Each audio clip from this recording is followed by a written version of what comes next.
Praise the Lord. मैं doctor Bhushan Paul मसीही विचार में आपका स्वागत करता हूं। आज का मौजू है परमेश्वर को गुंजाइश दो।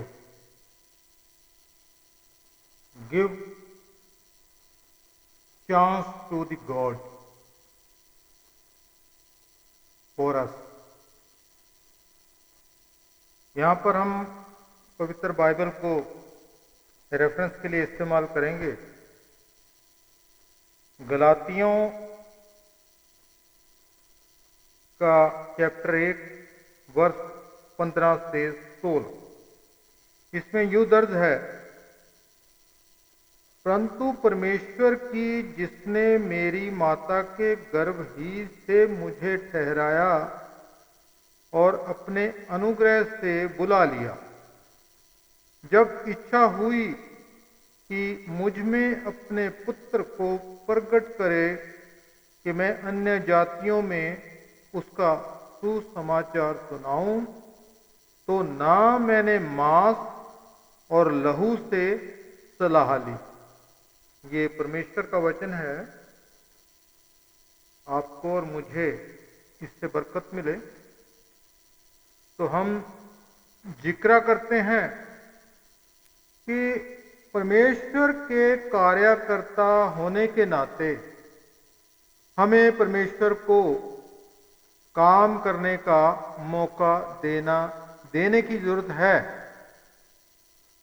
हम हिसाब करते और अंदाजा लगाते हैं और कहते हैं ऐसा या वैसा होगा, और हम परमेश्वर को उसकी इच्छा से आने के लिए जगह देना भूल जाते हैं। क्या हमें हैरानगी होगी कि यदि परमेश्वर हमारी सभा में या हमारे प्रचार के दौरान इस तरह से प्रवेश करे जैसे हमने कभी नहीं सोचा था। परमेश्वर के किसी खास तरह से आने की प्रतीक्षा ना करें, बल्कि उसकी प्रतीक्षा करें। उसके लिए जगह बनाने का यही तरीका है। उसके आने की प्रत्याशा करें, लेकिन किसी खास ढंग से आने की प्रत्याशा नहीं। हम परमेश्वर को चाहे कितना भी क्यों ना जानते हों, जो महत्वपूर्ण पाठ हमें सीखना है वह यह है, वह किसी भी क्षण अंदर आ सकता है। हम आश्चर्य के इस तत्व को अनदेखा करने की सोच सकते हैं, लेकिन परमेश्वर और किसी ढंग से कभी काम नहीं करता। अचानक परमेश्वर किसी जीवन से मुलाकात करता है, जैसा कि हमने गलातियों में चैप्टर 1 15 से 16 में पढ़ा है कि परमेश्वर की जब इच्छा हुई।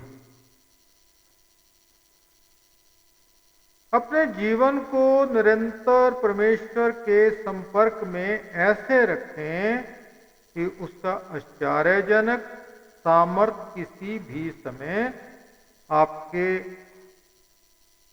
और अचानक काम करना शुरू कर सके।